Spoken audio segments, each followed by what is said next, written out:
If I told you that the thing that tore my family apart wasn't money, wasn't love, but a necklace, would you believe me? It sounds absurd, doesn't it? That a single piece of jewelry could rip open wounds so deep that blood ties start to feel like shackles. But this isn't just about gold and diamonds. It's about a promise, a betrayal. And the moment I realized that even the people you trust the most can put a price tag on your worth. My name is Rachel Turner. I'm 30 years old. I live alone now in a small apartment in Seattle, a quiet place filled with plants and muted colors, the kind of space you choose when you need peace more than you need square footage. But I wasn't always this guarded.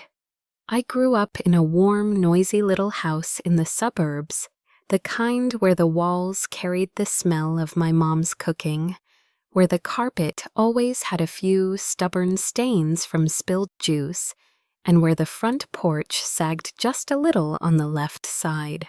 My older brother Michael was my whole world back then. 3 years older, taller, faster. My protector in every sense. When kids at school teased me, he'd show up at recess, hands in his pockets daring anyone to try again. When I was scared to ride my bike down the steep hill near our house, he rode beside me, matching my speed until I felt brave. We didn't have much second-hand clothes shared, toys, vacations that never went farther than the state fair, but we had each other. Our parents worked long hours, so a lot of evenings it was just me, Michael, and our grandmother, Evelyn Turner. Grandma Evelyn wasn't just a caretaker, she was the anchor of our family. Her presence had weight. She could quiet a room just by walking in, not because she was stern, but because she carried herself with a grace that demanded respect. And always, always around her neck hung the same thing, a diamond necklace that caught the light in a way no photograph could ever capture. That necklace wasn't just beautiful, it was history. It had survived 2 world wars, the Great Depression, and even a house fire in the 1940s. Each diamond had been cleaned and reset more than once, but the clasp, slightly bent on one side, was the same one my great-grandmother had worn on her wedding day. When I was little, I used to sit on Grandma's lap and trace the stones with my fingers. She'd tell me stories about the women who wore it before her, how one kept it hidden in a loaf of bread while fleeing Europe, how another pawned it to save the family farm during a drought only to buy it back years later. I didn't know the word heritage back then, but I knew this necklace was ours in a way no one else could claim. On my 18th birthday, my grandmother called me into the living room. The whole family was there, even Michael, who had just started college and rarely made it home. She held the necklace in her hands, not wearing it for once. She said, "Rachel, when you turn 30, this necklace will be yours. It's your birthright. As the only granddaughter in this family, protect it, and remember, it's not just worth money. It's worth your name." She didn't give it to me. That day it stayed with her, resting in its velvet-lined box in her bedroom. But from that moment, I carried her promise like a quiet crown. It wasn't about owning something expensive, it was about belonging. For years, nothing about that promise was in doubt. Michael knew it. My parents knew it. The aunts, uncles, cousins, they all knew. It was simply understood. And then, Vanessa Cole appeared. I met her 2 years ago at a summer barbecue. She was Michael's new girlfriend, all long legs, glossy hair, and a smile that could melt the ice off a glacier. She worked in luxury events, whatever that meant, and had this effortless way of drawing a crowd. At first, I wanted to like her. Michael seemed happy, and that was enough for me. But there were little things, the way her eyes lingered on my grandmother's necklace the first time they met, the overly casual questions about its age, its value, the way she joked. One day I'll have to borrow that for a gala. It would look killer with my black dress. I brushed it off. The photo stopped me cold. It wasn't just any picture, it was her. Vanessa, standing in a dimly lit ballroom, champagne glass in one hand, and around her neck, my grandmother's necklace. Not something like it, not a close copy. It was the necklace, the one I'd traced with my fingers as a little girl. The one my grandmother had promised would be mine on my 30th birthday. The clasp was the giveaway, slightly bent on one side, like it always had been. Even in the filtered glow of an Instagram photo, I could see it catching the light exactly the way I remembered. For a few seconds, my brain refused to connect the dots. I stared at the screen, willing the image to rearrange itself to turn into something harmless. But it didn't. My pulse started pounding in my ears. My fingers went cold. I sat there, phone in hand, frozen between disbelief and nausea. Why? Why would she have it? Grandma was alive just a few months ago. No calls, no family meeting. No, it's time. The necklace was still in her possession, wasn't it? And then another thought hit me, one I didn't want to think. Michael, my own brother, could he have taken it, given it away? It felt impossible, and yet Vanessa was wearing it, in public, smiling. My mind drifted back to the first time I'd met her. It was a summer barbecue. The air smelled like charcoal and sweet corn. She'd walked into our backyard like she'd been there 100 times before, all long legs, glossy hair, and a perfectly timed laugh. Michael was glued to her side, grinning in a way I hadn't seen in years. Back then, I thought she was dazzling, polished, the kind of woman who made you feel plain just by standing next to her. And yet even that day, I remember her eyes. She looked at my grandmother's necklace the way some people look at houses they can't afford. Admiration mixed with calculation. Her compliments came with too many questions. How old is it? Is it insured? Has it ever been appraised? I'd laughed it off at the time, but now, those questions rang in my head like alarm bells. After Vanessa came into the picture, Michael changed. At first, it was subtle, fewer calls, fewer weekend visits. Then it was bigger, missing family dinners, forgetting birthdays, skipping our annual trip to the lake. And whenever we did see each other, if Vanessa was around, she'd steer the conversation. If I asked Michael something, she'd answer for him. If Grandma mentioned the necklace, Vanessa would smoothly change the subject. "Oh, speaking of jewelry, Rachel, you'd love this boutique I found in Portland." It was slow, careful, almost elegant the way she positioned herself between Michael and the rest of us. Sitting there with that photo in my hand, I felt the full weight of it. This wasn't just about a piece of jewelry. This was about control. And suddenly I could see the pattern. Vanessa had been building walls, brick by brick, separating Michael from the family, and me most of all, and the necklace that was the crown jewel. Part of me wanted to call Michael right then, to demand an explanation, to yell, to cry, to force him to admit what he'd done. But another part of me knew better.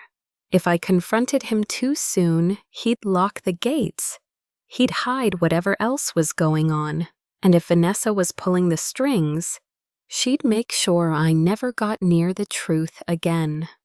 I sat there for hours, phone in my lap, staring out the window.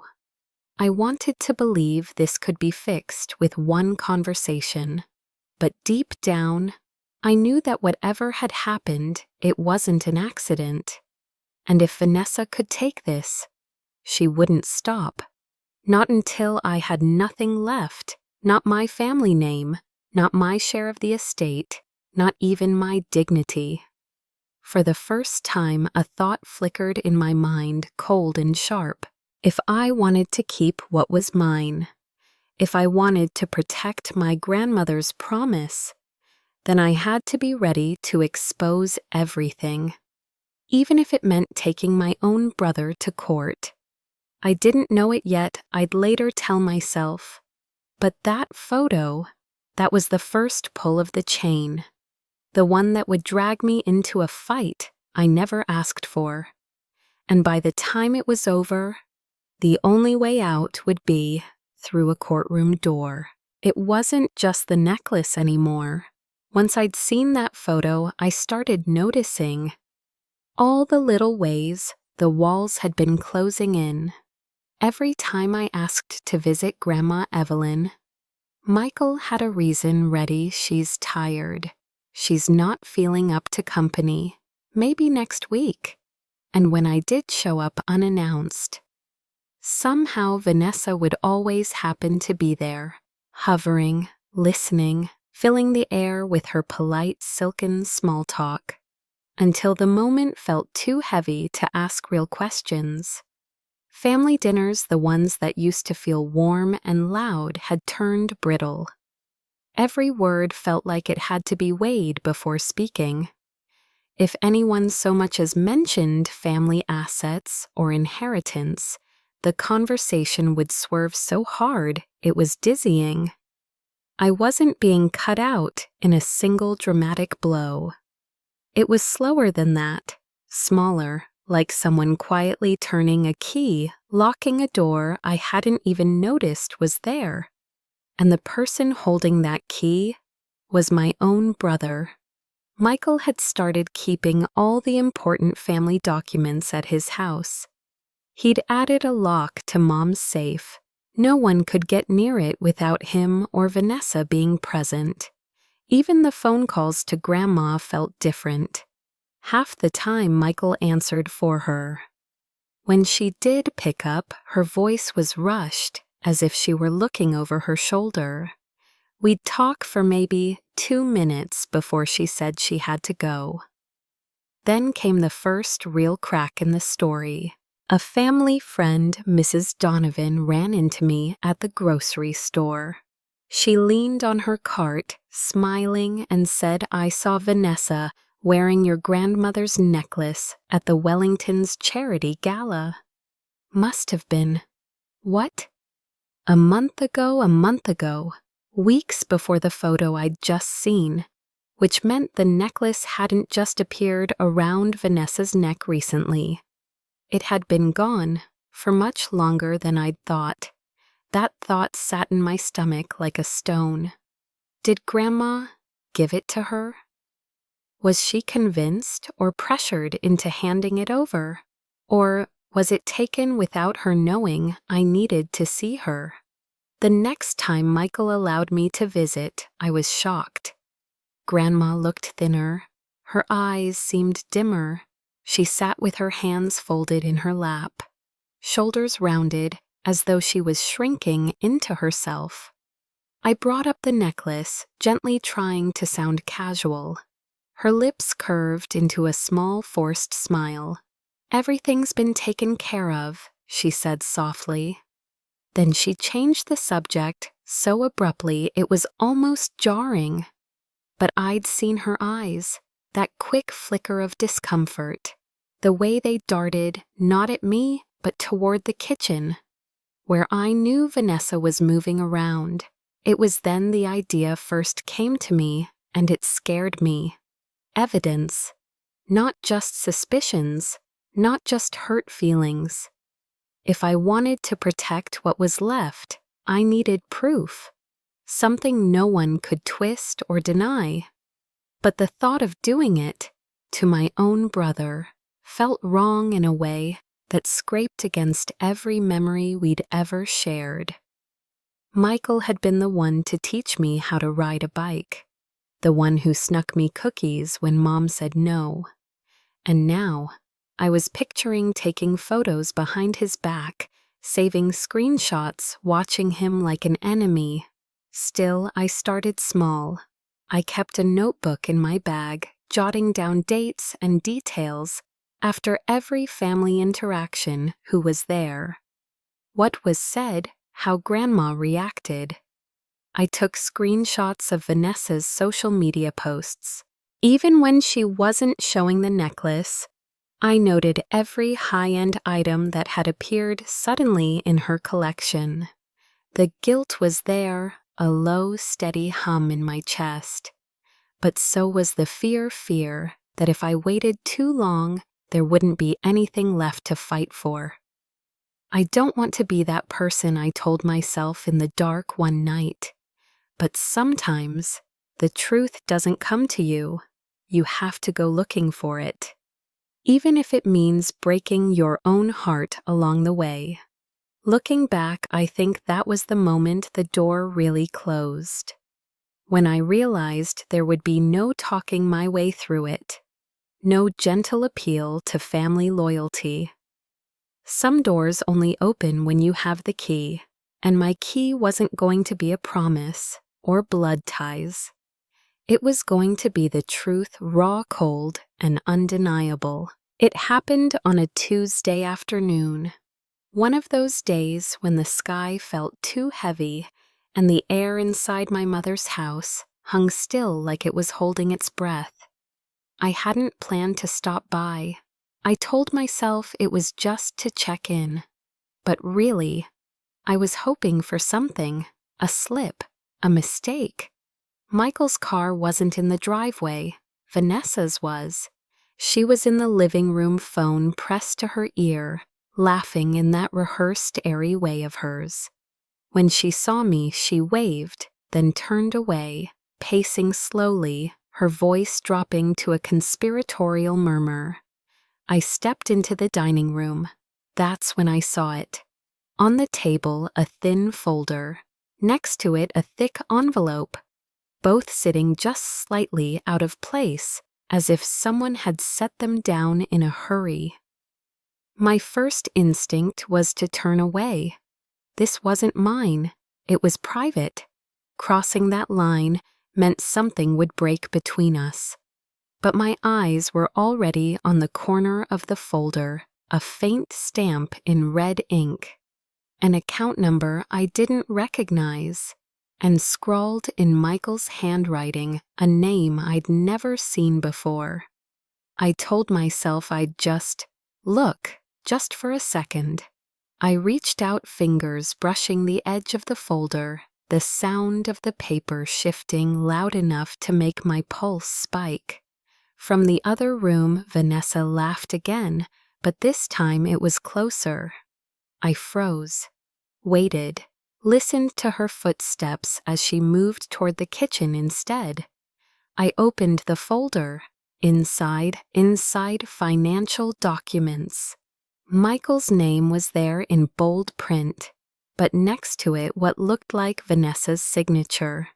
Not the casual scrawl I'd seen on greeting cards, but deliberate, stylized, almost as if she wanted it to be recognized without being too obvious.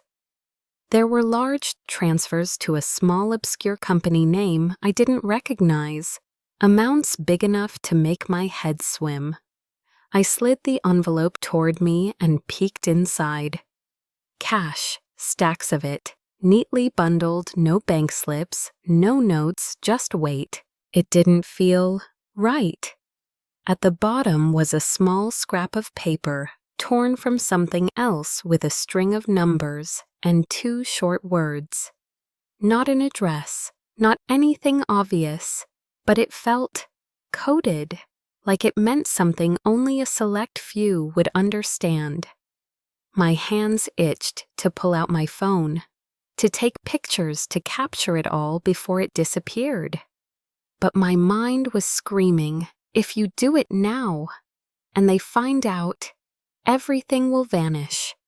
Michael will know, Vanessa will hide whatever's left, and under all of that was the guilt. This was my brother, the boy who used to chase away shadows in my bedroom with a flashlight, the one who swore he'd always look out for me. And here I was, standing over his things, treating him like the enemy. I closed the envelope, slid it back exactly where it had been, aligning the edges perfectly with the folder. Smoothed the tablecloth under my palm, erasing any sign I'd touched it. Then I stepped back, forcing my breathing to slow. In that moment, I made my choice.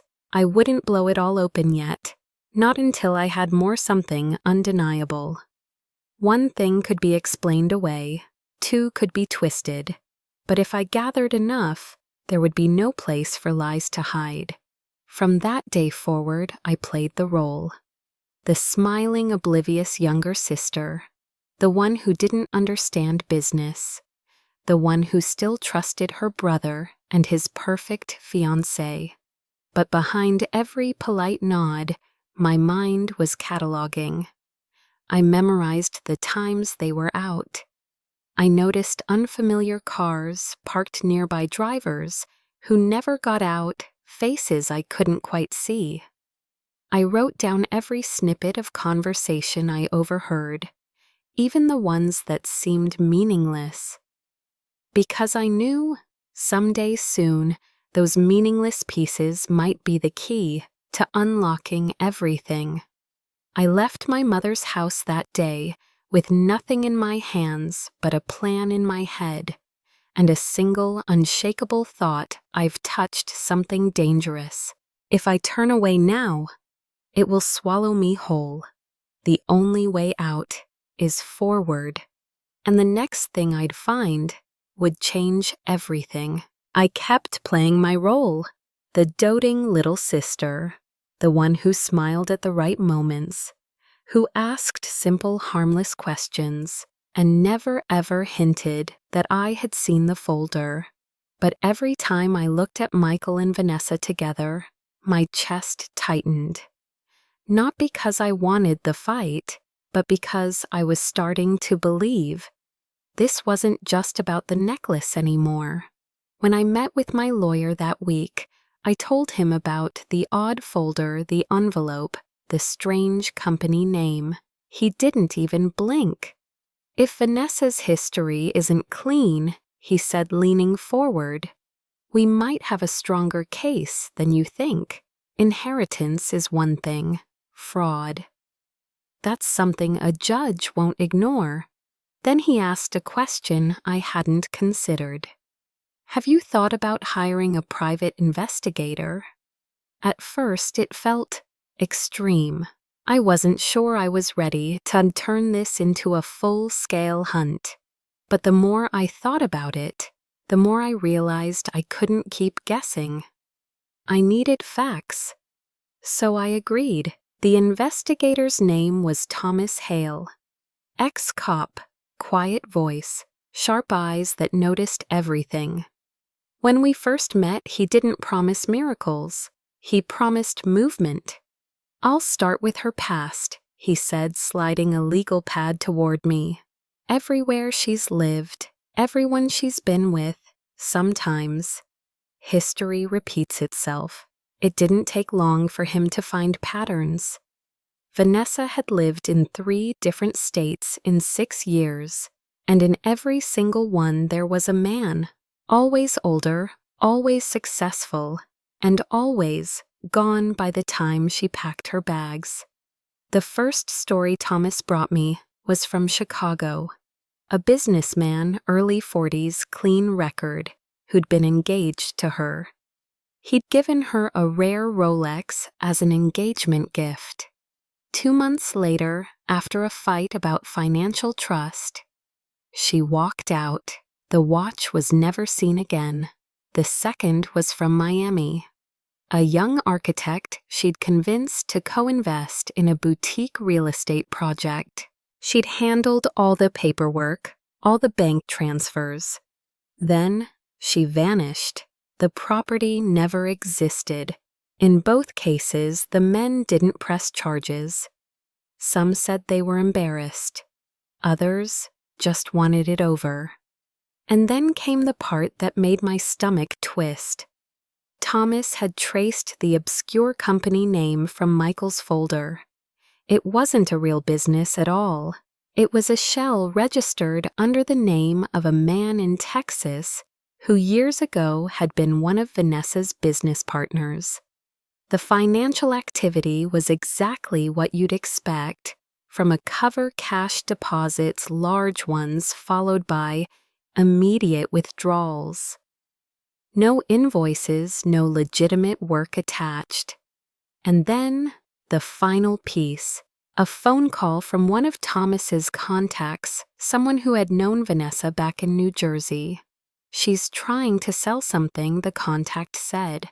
Not just anything, an antique necklace, diamond, old design. She says it's been in her fiancé's family for generations. My pulse spiked. It was the necklace. It had to be. I sat in my car that night, phone in my lap, the city lights blurring through the windshield. Part of me wanted to call the police right then, report everything, and this, but another voice whispered, if you move too soon, she'll slip away. And if she slips away, you'll never see that necklace again. You'll never have proof. I thought about Grandma Evelyn, about the way her eyes used to light up when she fastened that necklace around her neck, about the promise she'd made to me, the one no one else seemed to care about. I tightened my grip on the steering wheel. This wasn't just about the past anymore. It was about stopping her before she took anything more from me, from Michael, from anyone. I texted Thomas, "We have to catch her in the act." His reply came within minutes. Then we set the trap. But Rachel, once we start, there's no going back. I stared at the screen. I knew he was right. One wrong step and the whole thing could blow apart. But for the first time since this started, I felt the edge of hope. Because maybe, just maybe, this time I could be the one holding the pieces. It started with a single phone call from Daniel, the private investigator I'd been working with for weeks. His voice was calm, almost too calm. She took the bait, he said. Vanessa had agreed to meet a private collector who was supposedly willing to pay double the market price for the diamond necklace. The collector, of course, didn't exist. It would be Daniel in disguise, wired with the police, ready to step in. The meeting was set for Friday afternoon in the lobby of the Grand Marlowe Hotel, the kind of place where chandeliers hang low and heavy, and every corner smells faintly of polished mahogany. I told Daniel I wanted to be there, not at the table, not in the conversation, but close enough to see it happen with my own eyes. Friday came. I arrived early wearing a soft beige sweater and jeans, hair tied back like I'd just come in from the rain. I carried a paperback book, a prop more than a pastime, and settled into an armchair tucked into a shadowed corner of the lobby. From where I sat, I had 2 lines of sight, one through the tall gilt-edged mirror on the opposite wall, and one through the reflection on the glass doors leading to the street. The place was quiet enough that the faint chime of the revolving door cut through the low hum of conversation. I didn't have to look up to know it was her. Vanessa walked in like she owned the air around her. A black dress that skimmed her knees, gold earrings catching the light. A leather handbag hooked casually over her forearm. She scanned the lobby once, not nervously, but like someone checking the stage before stepping into a spotlight. Michael followed a moment later. His expression was easy, relaxed, almost proud.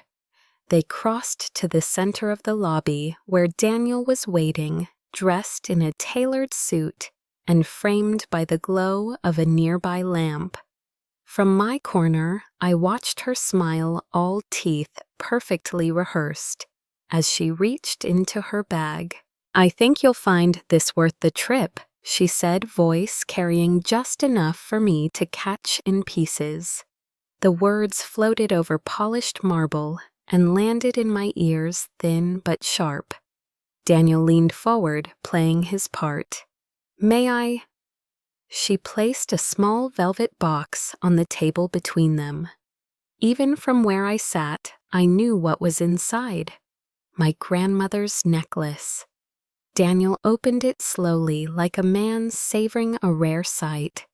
Light from the chandelier spilled across the diamonds, setting the center stone aflame with a cold, perfect fire. They talked numbers next, low, careful tones, the kind you use when both greed and suspicion are in the room.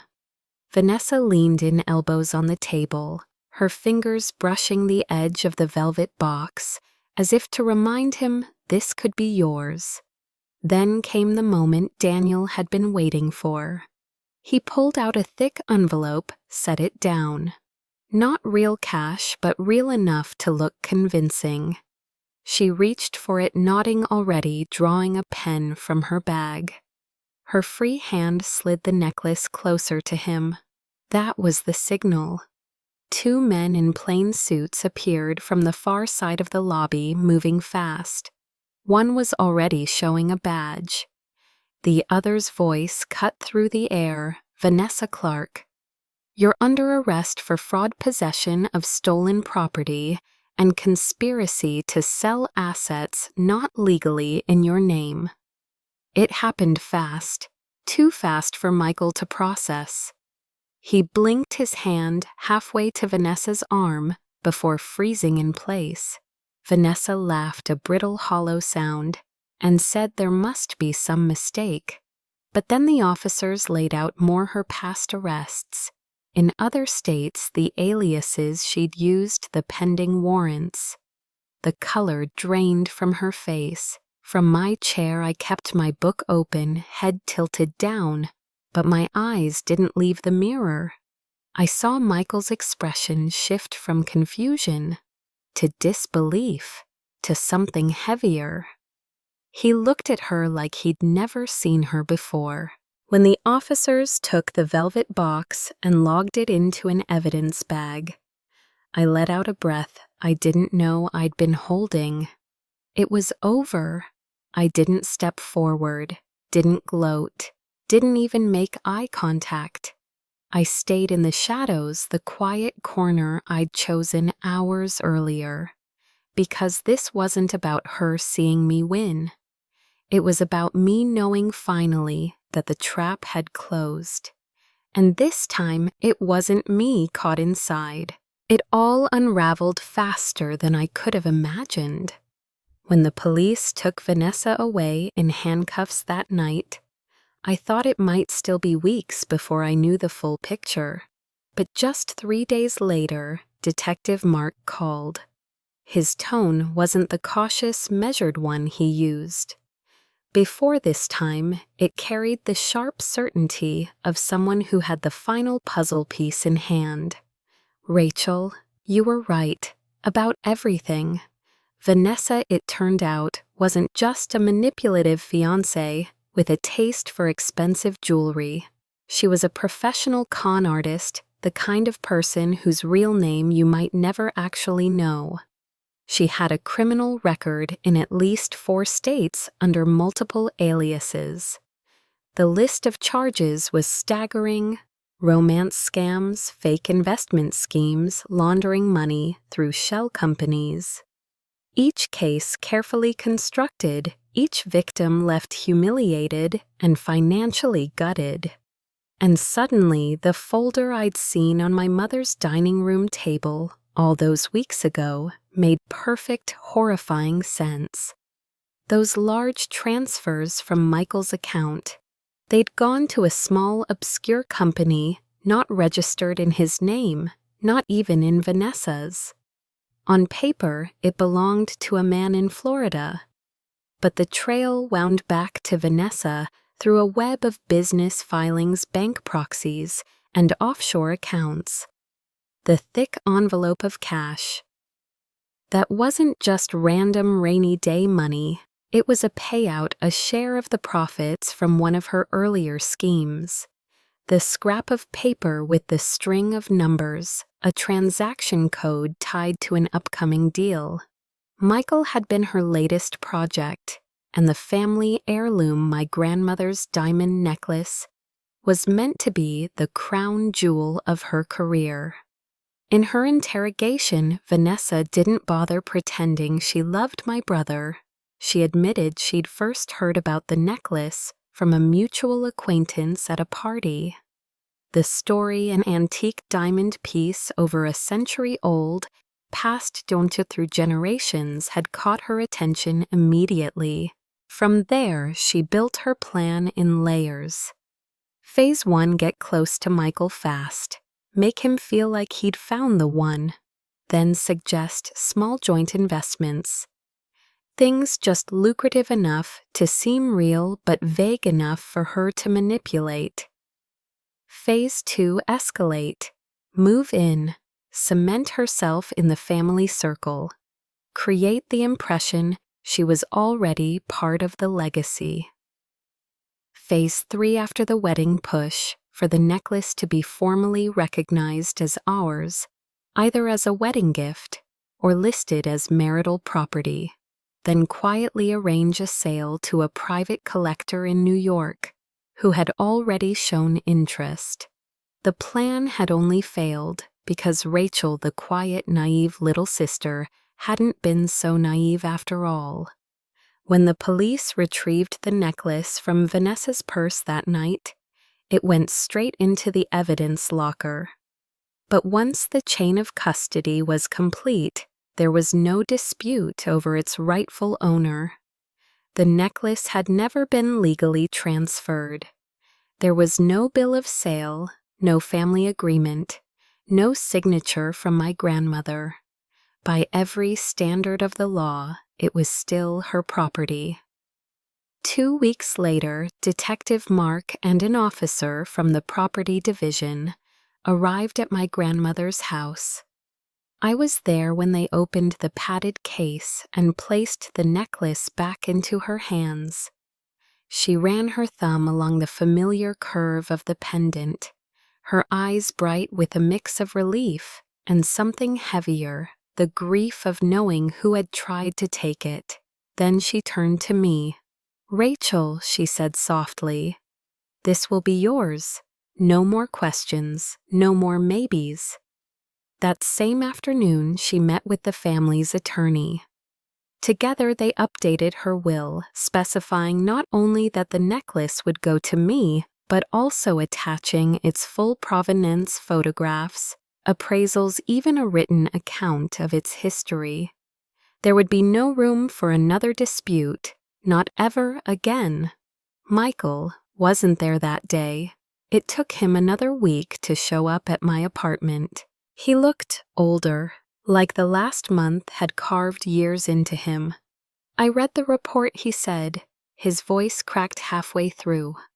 "I saw everything she did. Everything you tried to warn me about." For a long moment, he didn't move. Then he sank into the chair across from me, his hands trembling against his knees. "I'm sorry," he whispered. "I was so sure you were wrong, that you were just jealous or overreacting. I didn't want to see what was right in front of me. I wanted to tell him it was okay, that we could just move forward. But the truth was, it wasn't okay, not yet, because while I finally had the truth, while my grandmother had the necklace back, and the law was handling Vanessa, the part of me that had trusted my brother without question. That part was gone, and I wasn't sure it would ever come back. Vanessa now faced multiple felony charges, federal fraud money laundering conspiracy to commit grand larceny. Detective Mark said, with her record, she could be looking at a decade or more in prison. The necklace was safe, the will was ironclad, but the fracture in my family, that would take much longer to heal. And as I sat in my grandmother's living room that night, watching the diamonds catch the light again, I realized something else. Sometimes getting the truth doesn't set you free right away.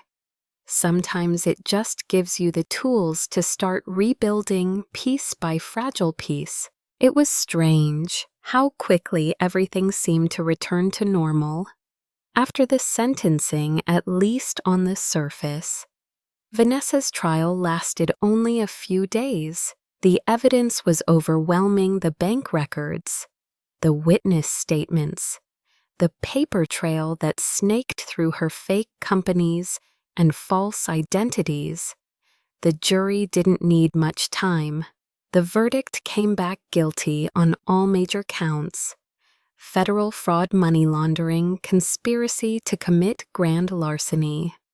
The judge's voice was steady as he delivered the sentence: 12 years in federal prison with no chance of parole before serving at least 9. Reporters swarmed outside the courthouse, their questions sharp and impatient. Rachel, did you see this coming? Michael, do you feel responsible? Do you think Vanessa targeted your family on purpose? Michael didn't answer. He kept his head down as he walked to the car, hands shoved deep into his pockets. I followed a few steps behind, the cool wind catching the hem of my coat, reminding me that seasons had shifted while we'd been tangled in all of this. That night, the news cycle lit up with Vanessa's mugshot. Her name, or at least one of them, flashed across every local station. The anchors called her a career con artist. Comment sections filled with strangers calling her evil, a master manipulator, the ultimate gold digger. But for me, it wasn't about the labels. It was about the silence that followed. Michael reached out a week later. His voice on the phone was low, hesitant. "Can we talk?" I agreed, but only at a cafe halfway between our apartments. Neutral ground, somewhere that didn't hold echoes of what we'd both lost. When he walked in, I barely recognized him. His posture was different, shoulders slumped, eyes ringed with sleeplessness. He sat down slowly, as if unsure he had the right. "I'm sorry," he began, not rushed, not defensive, just tired, for everything, for not listening, for thinking you were the problem, when you were the only one who saw her for what she was. I nodded, but didn't speak. The truth was, I wanted to forgive him. A part of me still remembered the boy who used to protect me from monsters under the bed. But the monsters now, they hadn't been in my imagination. He told me about the therapy sessions he'd started, about the debts he was working to untangle. He admitted Vanessa's schemes had left him financially gutted, his savings gone, his credit destroyed. "It's going to take years," he said, "but I'll rebuild." We parted with a polite hug. It wasn't warm, but it wasn't cold either. It was a start. In the weeks that followed, I found myself more cautious than I'd ever been. I checked my own accounts more often. I asked more questions about my grandmother's estate. The naive assumption that family was always safe, always honest, that was gone. Some relatives who'd once told me to let it go now avoided me entirely. At family gatherings, conversations shifted when I entered the room. A few quietly admitted they'd been wrong, but most preferred to rewrite history to pretend they'd never doubted me at all. My grandmother seemed lighter, though. The necklace was safe. The will was ironclad. For her, that part of the story was closed. For me, closure was slower.